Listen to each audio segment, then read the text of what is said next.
Hello everyone. So ఈ drone festival గురించి social మీడియాలో చూసి అడ్వర్టైజ్ చూసి చాలా ఎక్స్పెక్ట్ చేసి వెళ్ళాము గచ్చిబౌలికి.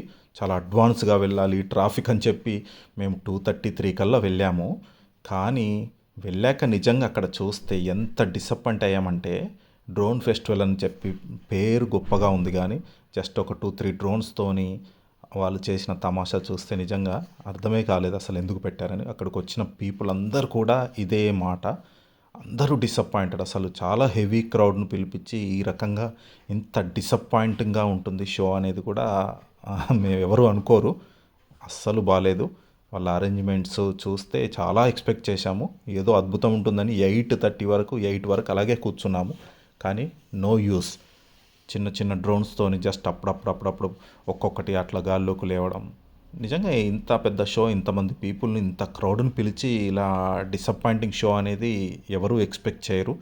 నెక్స్ట్ డే నేను ఇవాళ కూడా సోషల్ మీడియా చూస్తే అందరు అదే కంప్లీట్గా కామెంట్ చేస్తున్నారు. నిన్ననే పీపుల్ డైరెక్ట్గా అక్కడ అందరూ కామెంట్ చేస్తూనే ఉన్నారు. మొత్తం రివ్యూస్ అన్నీ కూడా చాలా బ్యాడ్గా ఉంది. కాబట్టి నెక్స్ట్ టైం ఇలాంటి షోస్ ప్లాన్ చేసేటప్పుడు కొంచెం ప్లాన్డ్గా ఆర్గనైజ్ చేయాలని కోరుకుంటున్నాము. సోషల్ మీడియాలోనే కొంచెం రాంగ్ అడ్వర్టైజ్ చేశారేమోనని డౌట్ వస్తుంది. కొన్నిసార్లు మనం సోషల్ మీడియా ద్వారా కరెక్ట్ ఇన్ఫర్మేషన్ కూడా తెలియదు. మేము అలాగే సికింద్రాబాద్ పరేడ్ గ్రౌండ్స్ కూడా కైట్ ఫెస్టివల్ అంటే వెళ్ళాము. అక్కడ ఏమీ లేదు, ఏదో 4-5 కైట్స్ జస్ట్ అట్లా ఉన్నాయి. అక్కడ కూడా పెద్ద ఊహించినంత హ్యాపీ లేదు. ఫుడ్ ఫెస్టివల్ ఒక్కటి కొద్దిగా బాగుంది. ఇక్కడికి వచ్చి చూస్తే ఫుడ్ చాలా కాస్ట్లీ, స్టాల్స్ అన్నీ చాలా కాస్ట్లీ. అసలు అక్కడ స్టాల్స్ పెట్టుకొని ఫుడ్ సేల్ చేయడం కోసం పబ్లిక్ని అంతా పిలిచారేమో అనిపించింది. నిజంగా వెరీ డిసప్పాయింటెడ్. మేమంటే హైదరాబాద్లో ఉండేవాళ్ళం కాబట్టి సరే అనుకుందాం, ఒక 6 అవర్స్ టైం వేస్ట్ అయింది అనుకుందాం. బట్ చాలామంది ఏంటంటే, మా పక్కన వాళ్ళని అక్కడ మాట్లాడినప్పుడు విలేజ్ల నుంచి, డిఫరెంట్ ప్లేసెస్ నుంచి ఈ షో కోసం మార్నింగ్ బయలుదేరి, కొంతమంది అయితే టికెట్స్ బ్లాక్లో బుక్ చేసుకున్నారంటండి. అంటే అక్కడికి వస్తే 50 రూపీస్, 100 రూపీస్ ఎక్కువ తీసుకొని టికెట్స్ బుక్ చేశారని. అది వింటూ ఉంటే చాలా ఆశ్చర్యం అనిపించింది. మేమే అనవసరంగా బుక్ మై షోలో 250 rupees, 200 plus taxes 50 rupees waste అనిపించింది. అలాంటిది చాలా దూరం నుంచి రావడము, బ్లాక్లో బుక్ చేసుకోవడం, ఇలాంటివన్నీ వింటే చాలా ఆశ్చర్యం అనిపించింది. నిజంగా ఇది స్టార్టింగ్లో ఫ్రీ టికెట్స్ అని పెట్టారు, కనీసం అలా ఫ్రీగా వదిలేసినా కూడా సరేలే అనుకునే వాళ్ళము.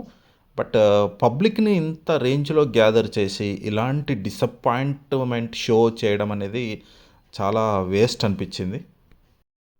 షో 4కి స్టార్ట్ చేస్తామని చెప్పి అసలు 5:30 వరకు ఏమీ లేకపోవడం. మేము అనుకున్నాం గవర్నమెంట్ నుంచి ఏమన్నా అఫీషియల్స్ రావాలేమో, లేట్ అవుతుందేమో, లేకపోతే ఏదైనా టెక్నికల్గా ప్రాబ్లం ఉందేమో, ఇలా వెయిట్ చేపిస్తున్నారేమో, చివర్లో ఏదైనా అద్భుతం ఉంటుండొచ్చు అని చెప్పి వెయిట్ చేస్తూ ఉన్నాము.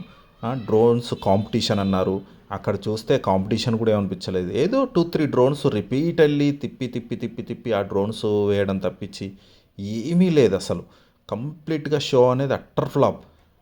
మరి టెక్నికల్ ప్రాబ్లమా, నిజంగా వాళ్ళ ప్లానింగ్ ఇదా? ఇవాళ వెళ్ళాలనుకున్న వాళ్ళు మాత్రం వెళ్ళకపోవడం చాలా బెటర్.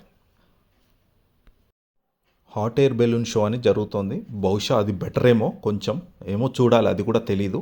కాకపోతే ఇప్పటివరకు అయితే రివ్యూస్ బాగానే ఉన్నాయి దాని మీద.